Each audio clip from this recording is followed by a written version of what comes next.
Hello there, my very good friends. On today's wrestling news, CM Punk is going to unalive Hulk Hogan. Ilja Dragunov is not human. Apparently, the Britt Baker situation's been blown out of proportion. And TNA are livid over the PCO situation. I'm Adam Wilborn. And I'm Andy Murray. And this is the news. All right, let's talk about CM Punk trying to unalive Hulk Hogan. Yes, we're not allowed to say the word we want to use because we'll get demonetized. Yeah, not in the first couple of minutes anyway. He is going to relieve Hulk Hogan of his mortality in the Royal Rumble when he throws his dusty ass over the top rope and kills Hulkamania. I just said the word. Never mind. No. No, please, YouTube. And kills Hulkamania once and for all. These were the words he had for Hulk Hogan in his promo on last night's Raw, where he's gonna beat everyone up in the Royal Rumble. Love it. Sami Zayn's not even on my level. Yeah. Whoa. Whoa, all right. What did Sami Zayn do to catch strays here? He said, John Cena, I can't see him throwing me over the top.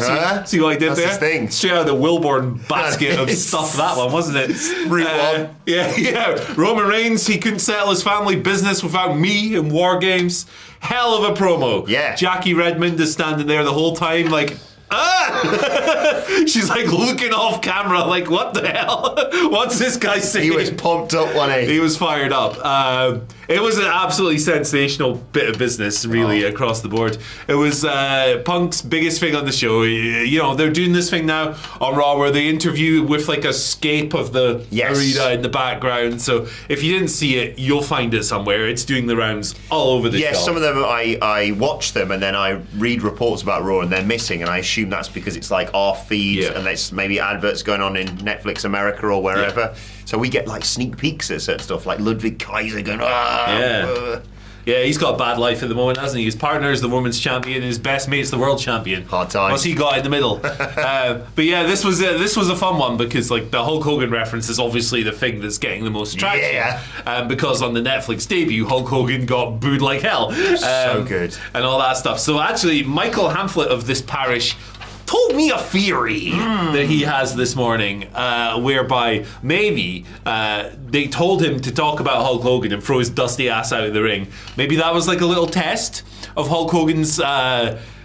what's the word I'm looking for? Level of hate from the crowd. Pretty much. Because he's going to be on Saturday night's main event, seemingly, right? So do you think this was just a little test to see how they react and maybe they'll scale it down? Or do you think it was just CM Punk shooting? I think a little from column A and a little from column B, if I'm honest, because I love the Punker. This just solidified my belief that he should win the Royal Rumble, even though Sami Zayn winning it would be amazing as well.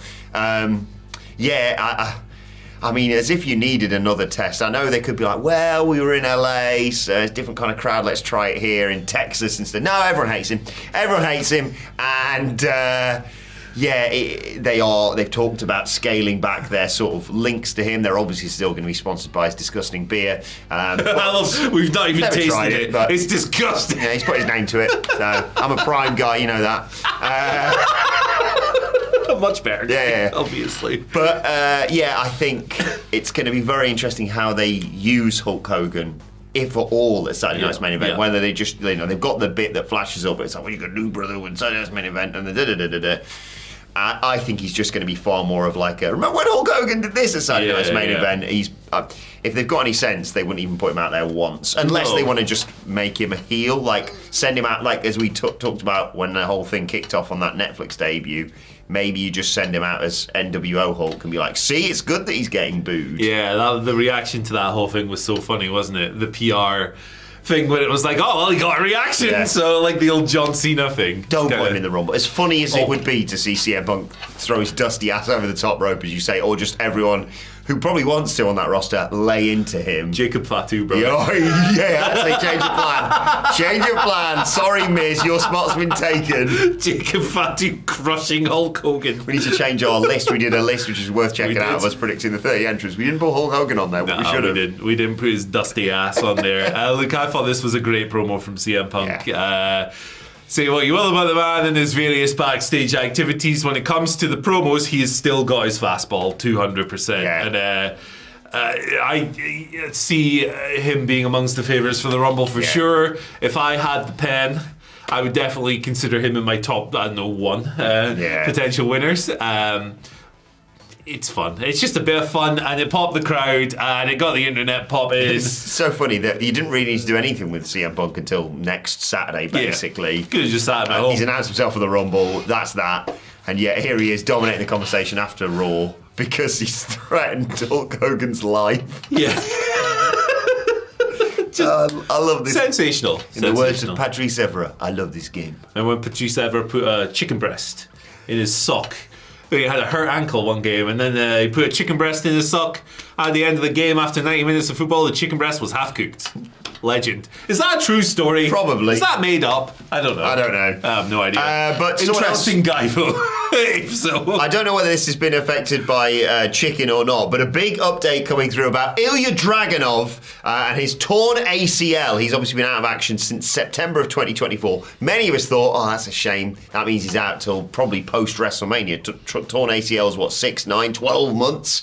Long time to recover from, and yet Fightful Select's Corey Brennan has spotted, or has learned, that Ilja Dragunov was spotted at the Performance Center training for his in-ring return. So, worth noting here, not at the PC for rehab, just training to wrestle again. This man is not human. No plans of any immediate creative have been heard of, not returning in the immediate future, but my word, what a freak Dragunov is. Cena-esque recovery, Lazarus levels of rising. He's like altered beast, this guy. He is rising from his grave. They said, welcome to your doom. He said, nah, because he's stone cold as well, apparently.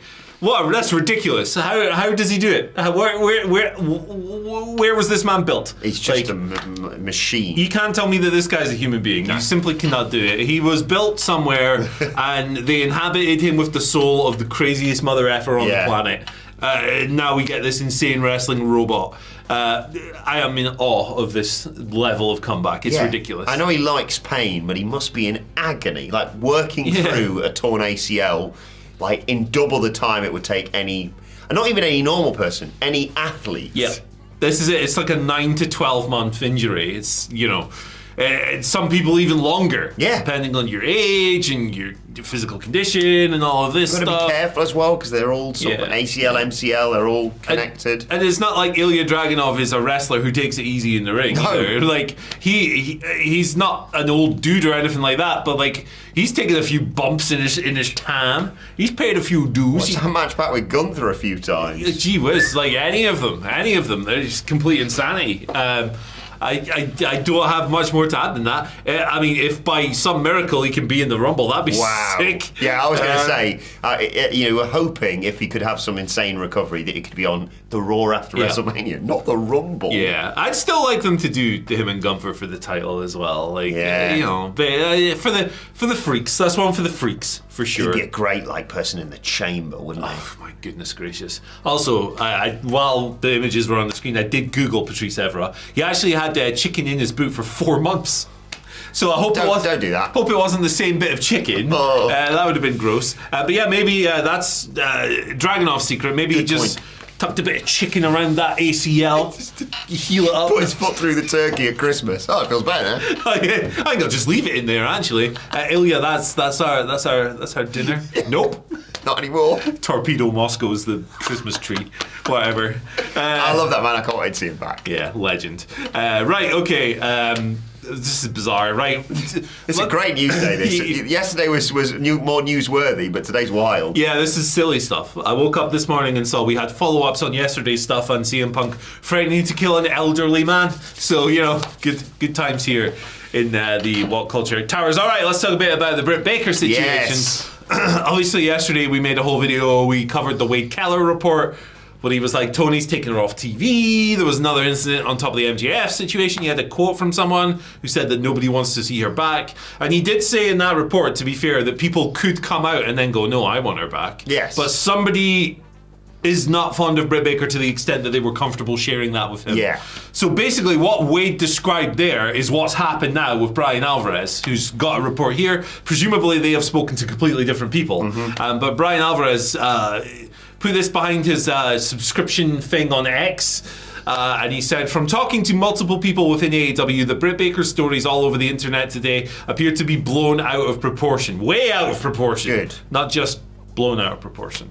She's not being used, and there doesn't appear to be any imminent plans, but there's nothing to her being finished with the company. So again, Wade and Brian are probably speaking to completely different people. So I guess the reality of the situation, when you have a conflicting report like this, it often falls right in the middle. Yes. At the end of the day, I think people will just believe who they want to when it comes to this stuff. But, you know, here's my little conspiracy theory real quick. The last time we saw Britt Baker on AEW TV, Serena Deeb came out to accost her after a match. Britt was in the ring and she said, nobody cares. 4 times. So there clearly were creative plans at some point, and something has happened to where that match didn't end up happening, right? Either you believe the bookers just forgot, or something happened to change their mind, right? So there's clearly been something there. Whether or not that was to the extent of some of the things that Wade described in his original report, who the hell knows? But yeah, I don't know what's going on with Britt Baker. I am very confused. Yes, it's nice to know that she is liked still backstage, because it's never nice to hear an entire locker room turn on someone unjustifiably.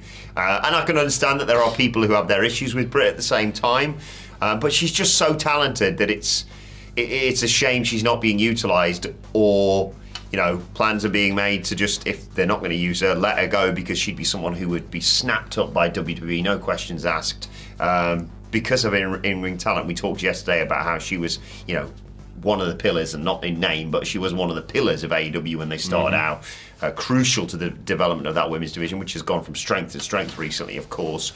But it's a shame not to see her on television, especially with the harrowing story that you mentioned yesterday about her recovery, obviously from injuries, and yeah, just her and her former partner Adam Cole talking about their day-to-day lives was just so hard to hear. So you just want to hear someone being able to do the job that they love. And yes, you know, people can have issues with their work colleagues. Simon Miller hates us. No, he doesn't. That's why he never sees. That's why he's never here. It's just a long way. Oh, I can't play golf all the way there. I'll run it. Oh, Simon, what are you doing? But yeah, I just hope long term, whether it's in AEW or elsewhere, we get to see Britt Baker back in the ring, because Britt Baker is the best. In the words of Jay White. Good. That's my exclusive report. You also sounded a bit like the geezer from District 9 there. Oh, yeah. I won't shoot the prawn. I'll shoot the pig. Shoot no flipping prawns. Legend. Yeah, you summed it up really well. I think that sometimes people forget, because there's been so many reports on her, and because she's, you know, since coming back, the Mercedes match was not great. No. People forget how over she was, and how, like, she was one of the most over people in the entire company. Even when she was injured the first time with her leg in the wheelchair and the Reba gimmick, it was superb. Yeah. Things have fallen away prominence-wise, and there are whispers of bits and pieces. We've covered the full scale of them here.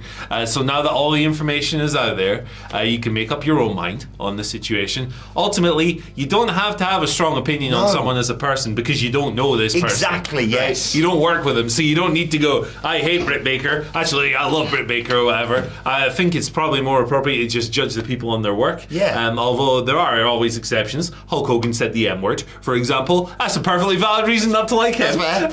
But you know, when it's backstage whispers and stuff, it's tricky. So parse what you will and take it from there. Yeah, as with many of the things we talk about, maybe don't rush to social media to blurt out your opinions on something that none of us really know the true details of. But let's not forget, like you say, she's had one of the best women's matches ever in AEW. Yeah, so it was great. Like, a real temple match as well.